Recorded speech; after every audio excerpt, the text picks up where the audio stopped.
আজ আমি আপনাদের পড়ে শোনাব ষষ্ঠীপদ চট্টোপাধ্যায়ের লেখা অকল্পনীয়। আমাদের এই লাইনে লাস্ট ট্রেন রাত 11:30টায়।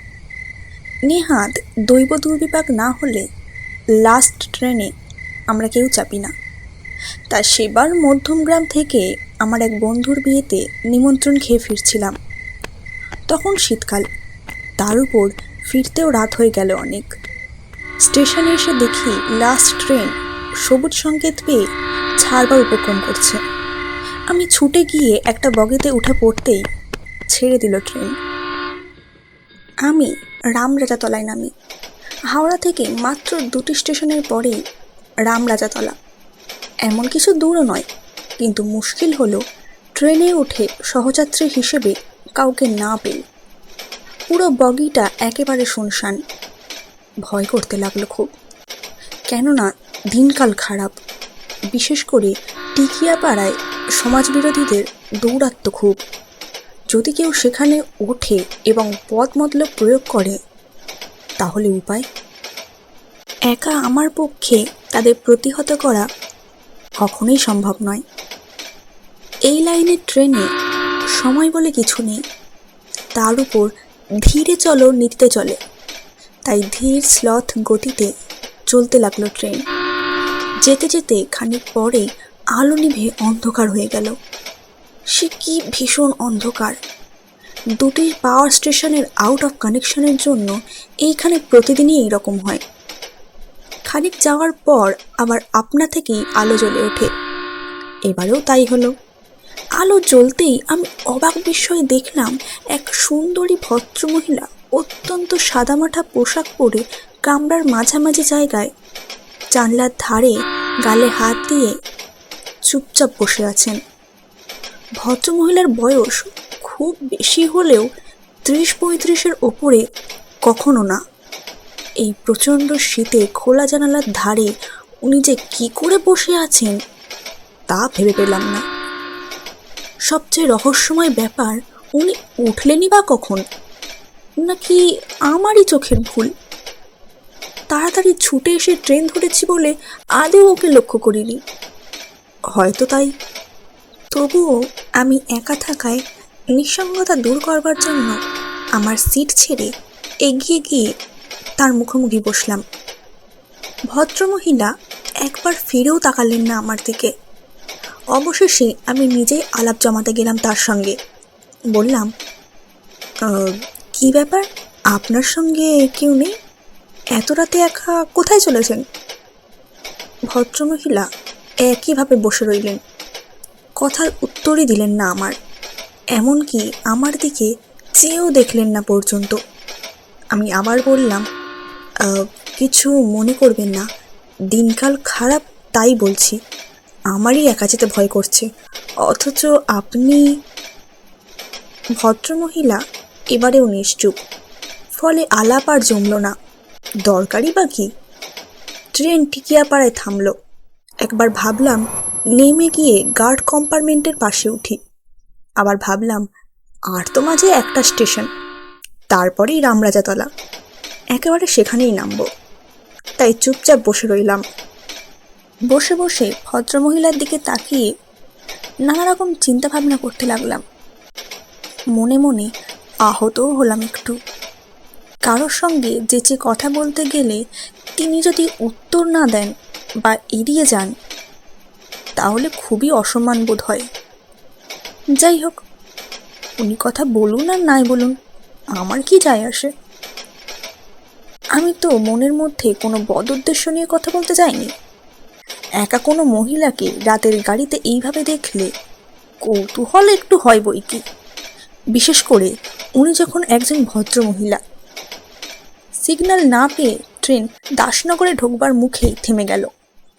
সেও প্রায় 10 মিনিট। তারপর দাসনগর পেরিয়ে রামরাজাতলায় ঢোকবার মুখে বেলতলা ক্রসিংয়ে আবার একবার। তারপর রামরাজাতলা পার হতেই সাঁতরাগাছি স্টেশন থেকে ট্রেন ছাড়া মাত্রই আমার খেয়াল হলো, কোথায় চলেছি আমি? আমার তো রামরাজাতলায় নামবার কথা। ওই মহিলার দিকে মনোনিবেশ করায় এমনই অন্যমনস্ক হয়ে পড়েছিলাম যে নিজের স্টেশনে ছেড়ে এলাম। আমি আর কোনো রকম ভাবনা চিন্তা না করে চলন্ত ট্রেন থেকেই লাফিয়ে নামতে গেলাম। যেই না নামতে যাব অমনি হঠাৎ সেই ভদ্রমহিলা উঠে এসে একটা হাত ধরে টান দিয়েছেন আমায়। ট্রেন তখন প্ল্যাটফর্মের বাইরে। আমি খুবই বিরক্ত হয়ে বললাম, দিলেন তো আমার নামার সুযোগটা নষ্ট করে। এখন আমি কি করব?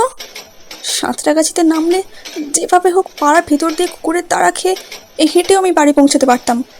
এখন আমার সে উপায়টুকুও রইল না। ভদ্রমহিলা আমার কথার কোনো উত্তর না দিয়ে আবার গিয়ে বসলেন সেই জানলার ধারে। আমি প্রচণ্ড শীতে কাঁপতে কাঁপতে মৌরিগ্রামে নেমে পড়লাম। ট্রেন চলে গেলে আপ প্ল্যাটফর্ম থেকে ডাউন প্ল্যাটফর্মে এসে স্টেশন মাস্টারের ঘরের দিকে গেলাম। আজ রাতে হাওড়া যাওয়ার আর কোনো ট্রেন নেই, ফলে বাধ্য হয়েই এখানে রাত কাটাতে হবে। শেষ রাতে একটা লোকাল আছে অবশ্য, সেও তো 3-4 ঘন্টার ব্যাপার। আমার চোখ ফেটে যেন জল এলো। আমি স্টেশন মাস্টারের কাছে গিয়ে আমার অবস্থার কথা জানিয়ে রাতটুকুর মতো তাঁর কাছে আশ্রয় চাইলাম। ভদ্রলোক আমাকে বিমুখ করেননি, তার ঘরে একটু বসবার ব্যবস্থা করে দিলেন। সারা রাত সেই দুঃসহ শীতে মশার কামড় খেয়ে কী করে যে কাটলো তা আমার মতো অবস্থায় যিনি পড়েছেন একমাত্র তিনিই জানেন। বহু কষ্টে 3-4 ঘন্টা অপেক্ষা করবার পর শেষ রাতে একটা মেচেদার লোকাল পেয়ে গেলাম।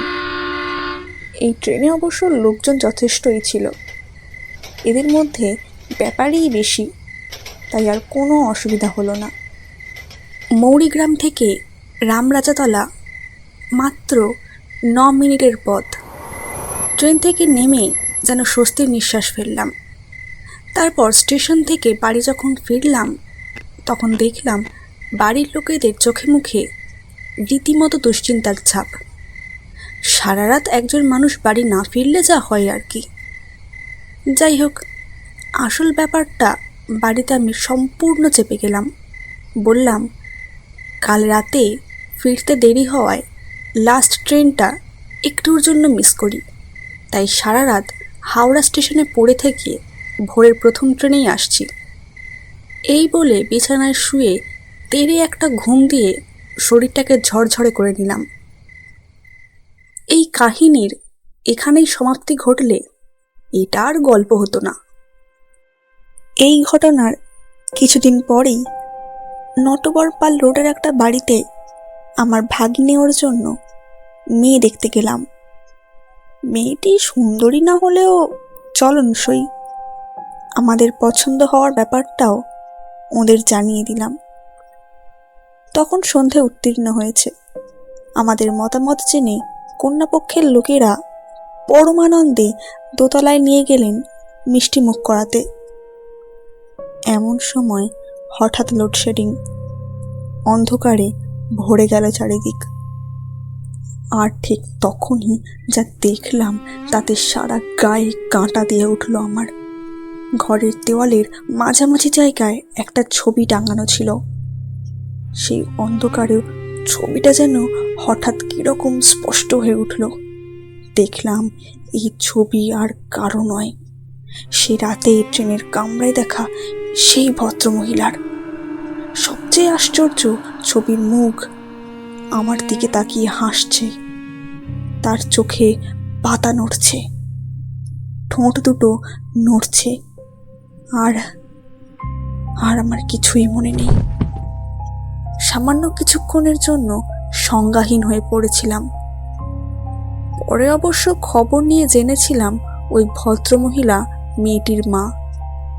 বছরখানেক আগে মানসিক ভারসাম্য হারিয়ে টিকিয়াপাড়ার কারশেডের কাছে ট্রেন থেকে লাফিয়ে পড়ে আত্মহত্যা করেন। বলা বাহুল্য, এর পরে ওই বাড়িতে আমার ভাগিনী ওর বিয়ের ব্যাপারটা আমরাই বাতিল করে দিয়েছিলাম।